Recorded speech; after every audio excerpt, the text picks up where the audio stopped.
बाहर ठंड कितनी है। लगभग मुंह से ठंड के कारण सीटी बजाते हुए गोपाल ने अपनी पत्नी रामा को कहा, हाँ इस बार ठंड ने तो सारे रिकॉर्ड्स तोड़ने का ठान लिया है। देखो न कितनी बर्फ गिर रही है। रामा ने भी कपकपाती आवाज में अपने पति की बात का समर्थन किया। गोपाल ने अपना ओवरकोट उतारा और हैंगर पर टांगते हुए बीबी से कंबल मांगा और सीधा बिस्तर में चला गया। रामा ने गोपाल को खाने की प्लेट देते हुए कहा, बहुत अच्छा किया जो हमने इस बार समय रहते बच्चों के गर्म कपड़े खरीद लिए। न तो आपको इतना टाइम होता है और न ही पैसा। हर महीने तो कुछ न कुछ ऐसा सामने आ धमकता है जिसकी वजह से अपने लिए कुछ सोचने से पहले ही मन मारना पड़ता है। गोपाल ने एक निवाला मुंह में दिया और कहा, हाँ सही ही तो कह रही हो तुम। अब इसी महीने देख लो, माँ जी के चश्मे का नंबर बदलवाना था और बाऊजी के लिए भी तो कुछ गर्म कपड़े और शॉल खरीदनी थी। पर निवाला चबाते चबाते अचानक से गोपाल को ठंड का एहसास होने लगता है। यार गोपाल तू कितना सेल्फिश है। तूने अपने और बच्चों सहित रामा के लिए तो एक नहीं दो जोड़े गर्म कपड़े बनवा लिए, पर ऐसी हड्डी गला देने वाली ठंड में न बाबूजी के लिए कुछ भी नहीं खरीदा, जबकि पिछली सर्दियों में ही बाबूजी ने अपने लिए एक गर्म शॉल लेने की इच्छा जाहिर की थी। गोपाल ने जल्दी से खाना खत्म किया और अभी बाबूजी के नाम के पैसे अभी अलग करने के इरादे से अपने पेंट की जेब से बटुआ निकालकर चेक करने लगा। तभी किचन में बर्तन साफ कर रही रामा ने बिना उसकी ओर देखे ही कहा, क्या चेक कर रहे हो? मैंने आपकी जेब से पैसे निकाले हैं। वो मुन्नी की फीस पिछले 5 महीने से जमा नहीं हुई है।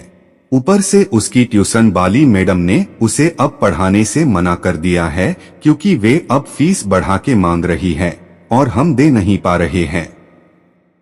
हम पर रामा बाबूजी को ठंड।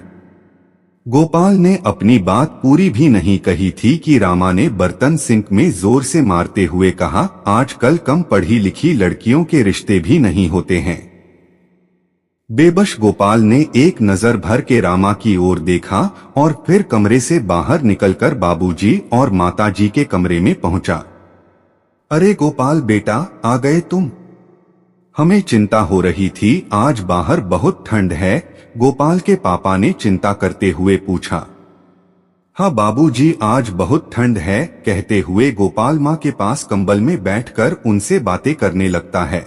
तभी गोपाल की नजर पापा की साल पर गई। उसमें 2-3 छेद जो पहले छोटे हुआ करते थे, अब वो अपना आकार बड़ा कर चुके थे।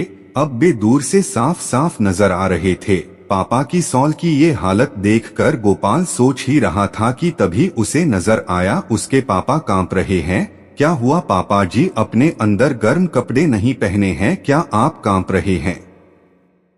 अब गोपाल के पापा और माँ दोनों एक साथ गोपाल की ओर देखने लगते हैं। वो खुद गोपाल से कुछ कहना नहीं चाहते थे। नहीं, वो आज ठंड ज्यादा है न, इसलिए शरीर कांप रहा है। गोपाल की और पापा बातें करते रहे, लेकिन गोपाल का ध्यान अब अपनी पतली हालत पर था। मैं अपनी कमाई का एक हिस्सा बचाकर इन लोगों के लिए अच्छे और गर्म कपड़े तक नहीं खरीद पा रहा हूँ। अगली सुबह जब गोपाल अपने दफ्तर के लिए जा रहा था तो उसने देखा उसकी गली का अंतिम घर जो कि शुक्ला जी का है, उनके घर के आगे भीड़ जमा हो रही है। जाते हुए उसने वहां पर जाकर पूछ दिया, क्या हुआ भाई? तभी उसे सुनने को मिला, ठंड में अकड़ने की वजह से शुक्ल जी की मौत हो गई।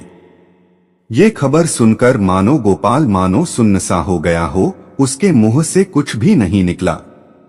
वो खड़ा खड़ा काफी देर तक सोचता रहा और फिर क्रियाक्रम के बाद अपनी ऑफिस गया। पूरे दिन काम और फिर वापस आते वक्त उसने फैसला किया कि वो बाकी जरूरतों को दरकिनार करके वो पहले माँ और बाबूजी के लिए गर्म कपड़े खरीदेगा। नहीं तो जब वो घर आया तो उसके हाथ में ढेर सारे कपड़े थे। रामा ने देखा कि गोपाल ने न तो मुन्नी की फीस भरी है और न ही गुल्लक में पैसे डाले हैं। उसने गेट खोला और बिना कुछ कहे आंखें तरेरते हुए अंदर चली गई। कुछ देर गोपाल खड़ा सोचता रहा, फिर वो सीधा अपने पापा के कमरे में गया। और अपने हाथों से अपनी माँ और पापा को वो गरम कपड़े जो लेके आया था पहनाने लगा। हाँ, आज कितना अच्छा लग रहा है।